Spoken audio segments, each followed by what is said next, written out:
Hello. I'm going to talk about morphine symptoms and what can help them. When the doctors gave me morphine for pain, I was on two 20 milligram rapid release morphine tablets per 24 hours. And that wasn't working, it wasn't helping with the pain. So they gave me two 10 milligram extended release Kadian tablets, and that's Kadian per 24 hours. And I thought I'd be going down in dosage since it's two 10 milligrams as opposed to two 20 milligrams, but I wasn't really thinking too clearly. I was already on morphine and in a lot of pain. But as far as it goes, instead of going down in milligrammage, it's probably 60 to 80 milligrams per pill, because it's 10 milligrams extended release, so like 10 milligrams being released over that 12-hour period. So I was fooled, and I didn't realize going from the two rapid release to the two extended release was going to have such an effect.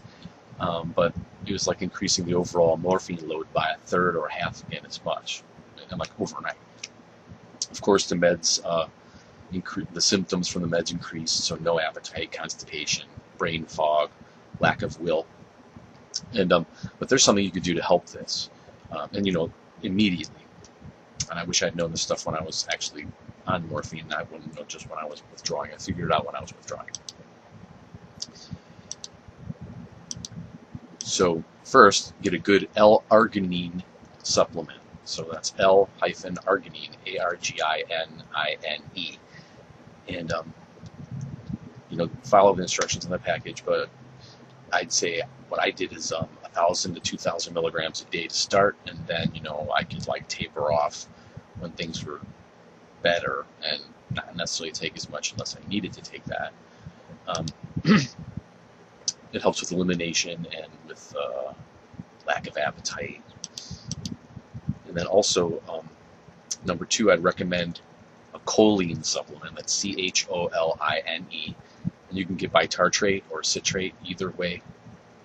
And I recommend 1,000 milligrams up to 4,000, 5,000 milligrams a day. So that's 1 gram to 5 grams of this stuff.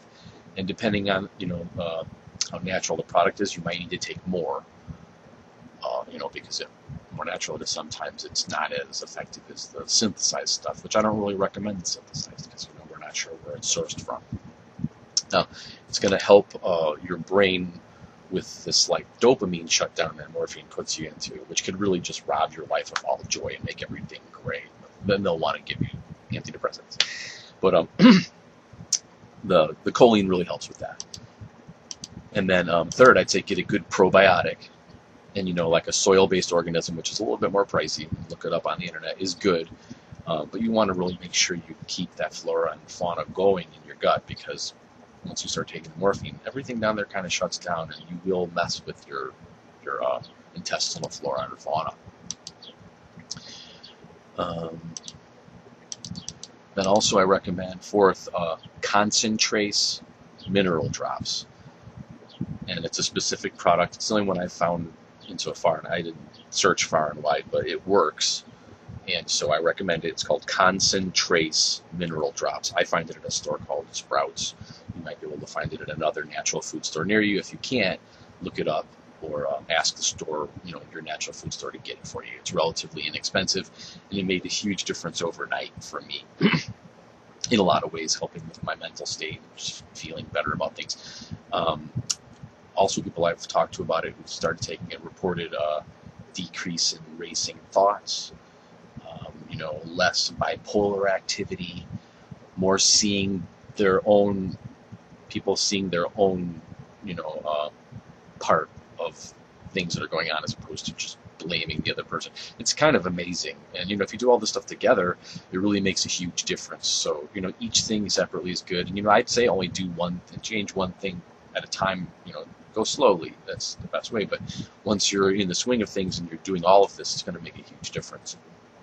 Now, another thing I recommend is alkaline water. And I've recommended this to people, and they kind of go overboard, and they can get a knee-jerk, what's called a Herxheimer reaction. It's kind of a misnomer, but we all use it. It's where you do something that's healthful, but your body's so toxic it responds negatively. Now, be logical with this. If you take something and you you'd feel deathly ill, yeah, probably don't continue taking it. But like let's say you do the minerals and then your elimination speeds up, or if you do the alkaline water and you get diarrhea, well, just cut back on it a little bit. Realize it's probably not that this is just poison for you. It's just, it's speeding up your system. Maybe it's actually helping you eliminate some toxins or something. Now the biowaters, or the mineral alkaline water is going to help you retain your bio water, which is the water that your body has to use in the individual cells. And science says you only have so much of it, and you have to retain it. So alcohol and coffee and all these things that dry you out, eliminate that from your body. But I do believe you can actually rehydrate your bio water. There's ways of doing it, and all of these things we're talking about help with that, as far as I'm concerned. Now another thing that I recommend highly is just coconut oil in general. If your skin is really dry, you can put it on your skin topically. You want to get something that's not processed with hexane, so you want to get maybe an organic coconut oil, because it's going to be better for you. And I recommend eating it, especially if you're having this morphine problems or any kind of opiate withdrawal or addiction. Coconut oil is going to help you retain that bio water. It's going to help keep your brain functioning, because your brain needs saturated fat. Most people aren't aware of that. So you can put it in your tea. If your throat's scratchy, it helps with that. It tastes really good. You can put it in your food. If you're having a problem with eating, you might have to figure out some kind of high protein, dense foods you could put together, like maybe some kind of oatmeal cookies you make with, Scottish oatmeal, which is really high in melatonin. It's high in amino acids. You should make yourself some really strong, vitamin-y, healthy oatmeal cookies made with coconut oil and butter. Use butter; it tastes good. Saturated fat, you need it, and if it's yummy, you'll eat it. It'll help you eat it. So you can put some raisins in there, nuts, or what have you. But you might not feel like you could eat a full meal, or the stuff that you normally eat, which maybe you shouldn't be eating anyway. Maybe that's why your body's rejecting it, on top of the fact that also the morphine totally makes you just not want to eat food. So my wife made me these great oatmeal cookies, and I was primarily eating those for several weeks, but at least there was something I was eating. It was good, healthy, nutritious food.